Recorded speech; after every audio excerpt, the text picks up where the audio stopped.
Que Dieu vous bénisse richement. Nous allons prendre le livre de la Genèse. Nous allons découvrir quelque chose qui va certainement vous surprendre encore aujourd'hui. Quelque chose qui va beaucoup édifier. C'est important que nous prenions d'abord le livre de Genèse, Genèse 15, à partir du verset 13 jusqu'à 16. La Bible dit, et l'Éternel dit à Abraham, sache que tes descendants seront étrangers dans un pays qui ne sera point à eux, et ils y seront asservis, et on les opprimera pendant 400 ans. C'est ce qu'il dit dans le verset 14. Il dit, mais je jugerai la nation à laquelle ils seront asservis, et ils sortiront ensuite avec de grandes richesses. Verset 15, toi tu iras en paix vers tes pères, tu seras enterré après une heureuse vieillesse. À la 4e génération, ils reviendront ici, car l'iniquité des Amoréens n'est pas encore à son comble. Donc là, nous allons parler de l'iniquité des Amoréens. Je sais que non, ça va sur eux, et c'est un peu de vous bousculer, parce que quand vous voyez déjà le terme iniquité des Amoréens, vous allez vous voir peut-être une certaine idée, mais il faut noter que les écritures sont souvent polysèmes, c'est-à-dire polysémantiques. Donc une écriture peut avoir une double application, encore deux sens. Voilà, donc c'est ce que nous allons voir d'abord dans le cadre naturel, ensuite dans le cadre spirituel. Qu'est-ce qu'on entend par l'iniquité ou encore les péchés des Amoréens? On dit que les péchés des Amoréens qui auraient atteint son comble.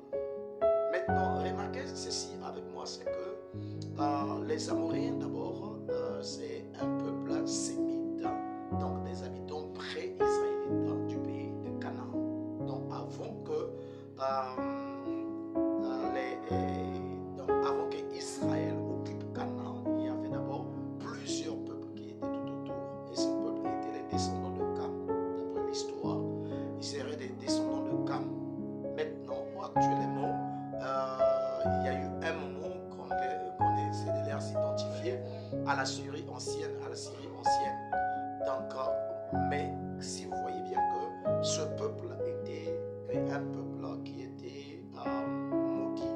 Si vous lisez dans le livre de Deutéronome 7, verset 1-2, parmi les peuples qui étaient maudits, ou encore le peuple que Dieu avait interdit Israël de s'assembler, disons ensemble. Donc le peuple qui ne devait pas être ensemble avec Israël, qui était vraiment des peuples que Dieu avait maudits, ne détestait tout cela, faisait partie parmi les 7 peuples, il figurait les Amoréens. Maintenant, regardez ceci d'abord sur le point qu'il faut souligner, d'abord les péchés des Amoréens. Quand on parle des péchés des Amoréens, c'est quoi? D'abord, les Amoréens étaient très idolâtres, donc ils adoraient plusieurs divinités, ils étaient polythéistes, mais aussi très idolâtres. Il arrivait que, d'après les historiens, qu'ils puissent avoir des sacrifices humains. Et les Amoréens, il y avait aussi un développement atroce de la prostitution. Donc la prostitution était vraiment leur confort. Donc la plupart des gens s'y jetaient dans la prostitution facilement. Mais regardez ce que Dieu dit à Abraham, que son peuple séjournerait dans une autre nation après 400 ans, et je le délivrerai. Voilà, donc avant que le pays, donc quand le péché des Amoréens va atteindre son comble, c'est en ce net moment qu'il devait les délivrer. Maintenant, remarquez, ceci est arrivé parce que le peuple de Dieu s'est retrouvé en Égypte, là où ils étaient prisonniers, là où ils étaient esclaves, là où ils étaient en train de subir les situations les plus difficiles. Ils étaient dans une situation chaotique parce que les Égyptiens ne faisaient pas cadeau, les maltraitaient, les opprimaient, voilà, donc les traitaient de toutes manières possibles. Maintenant, vu qu'ils étaient d'abord incrédules, donc quand le prophète arrive, au lieu de 400 ans, ça s'est fait dans 440 ans parce qu'ils n'ont pas reçu celui que Dieu a envoyé pour les délivrer. Maintenant, si vous voyez par exemple dans le cadre naturel, aujourd'hui on parle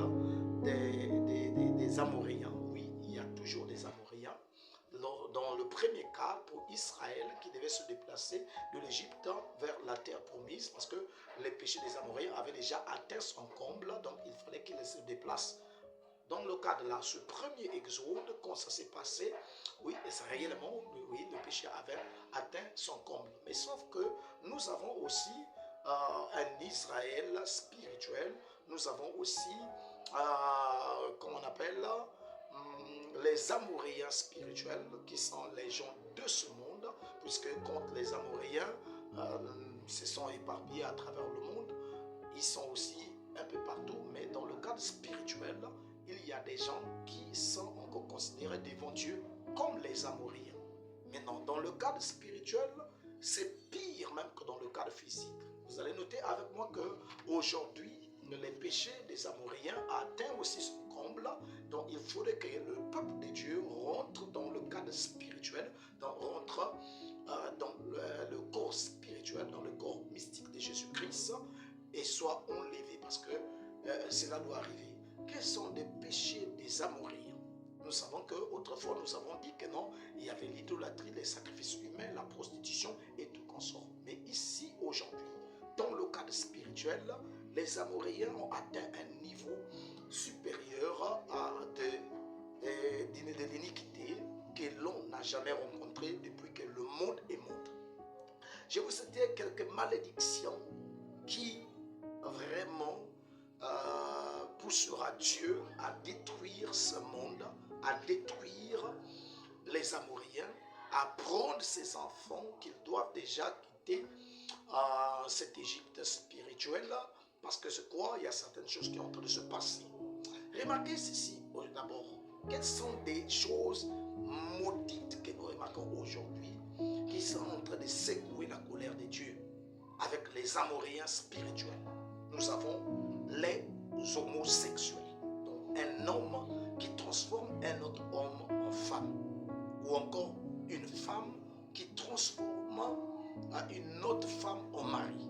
Vous voyez, ça, Dieu avait déjà dit cela dans le livre de 17 ans. Ce qui arrivait à Sodome arrivera de même à l'avènement du Fils de l'homme. C'était le péché de Sodome, mais c'était aussi avec les Amoréens. Maintenant, non seulement cela, il y a aussi aujourd'hui, parmi les éléments toujours les plus dangereux que Dieu fera, qui suscitera la colère de Dieu, il y a la polyandrie. Donc les polyandres, ce sont des gens, des femmes qui ont plusieurs partenaires. Donc une femme qui se marie avec plusieurs hommes, donc qui vivent dans le même foyer avec plusieurs hommes. Vous voyez comment Dieu ne peut pas supporter de telles choses. Donc une femme, vous êtes dans un foyer, mais sauf que dans ce foyer, il y a 2 maris, 3 maris qui sont avec vous.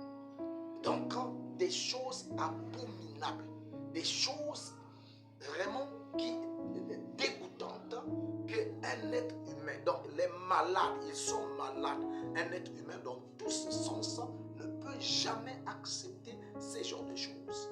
Donc ça c'est un autre élément de la maladie des péchés des Amoréens qui est en train d'atteindre son comble. Il y a aussi ce qu'on appelle par la gérontophilie. Donc il y a des gens qui sont gérontophiles. Qu'est-ce qu'on entend par gérontophile? C'est l'attirance aux personnes très âgées.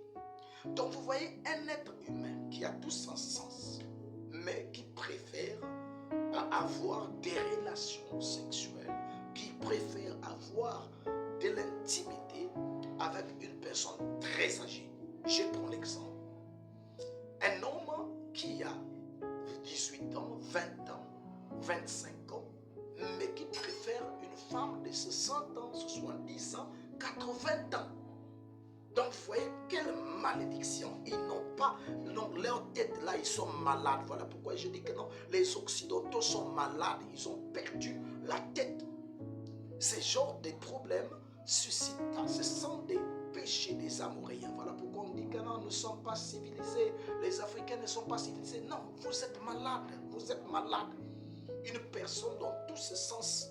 Vous voyez que non, quelqu'un qui a déjà vieilli, toi, une femme, l'homme a déjà 90 ans, tu as 18 ans, tu as 19 ans, 20 ans, 25 ans, mais tu prends ta bouche là pour te lancer. Vous voyez que non, c'est des êtres qui sont malades. C'est de la maladie.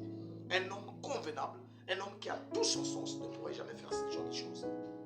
Donc, en dehors de la gérontophilie, en dehors des gérontophiles qui font partie des péchés des amoureux en ce temps aujourd'hui, il y a aussi ce qu'on appelle par les incestes ou encore les mariages incestueux. Donc, c'est autorisé dans certains endroits, par exemple chez des Sédouas, là où on autorise une fille avec le frère et soeur puissent se marier.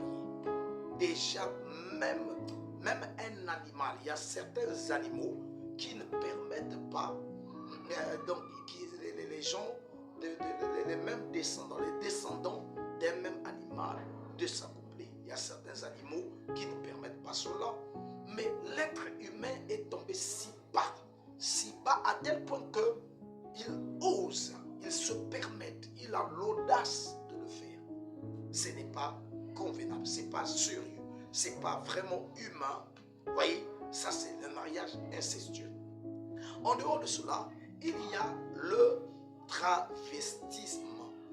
Donc, travestissement ou encore le travestissement, c'est le fait, les hommes qui portent les vêtements et le maquillage, tout ce qui est pour la femme, les hommes le font. Alors que le livre des 1 Corinthiens 11 dit l'homme ne portera pas des vêtements de femme, la femme aussi ne portera pas, Deutéronome 22 verset 5, la femme ne portera pas de vêtements d'homme, l'homme aussi ne portera pas de vêtements de femme, car quiconque le fait sera dans l'abomination devant l'Éternel son Dieu.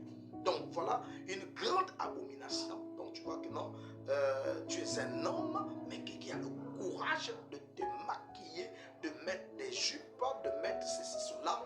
C'est vraiment une abomination. Donc les transvestis sont des gens très abominables. Ils sont malades, ils ont un problème dans leur tête là. Vraiment, ils ont besoin de l'aide parce que quoi? Le diable les a menés à un niveau plus bas qu'un animal. Il y a, en dehors de cela, il y a la zoophilie. Donc, le fait que les gens manifestent de l'attirance envers les animaux, parfois on appelle ça aussi la bestialité. Et aujourd'hui, il y en a un grand nombre qui s'accouplent avec les animaux. Non seulement la sorcellerie, le vaudou, la magie, la sorcellerie de leur secte. Satan les a menés à ce niveau-là.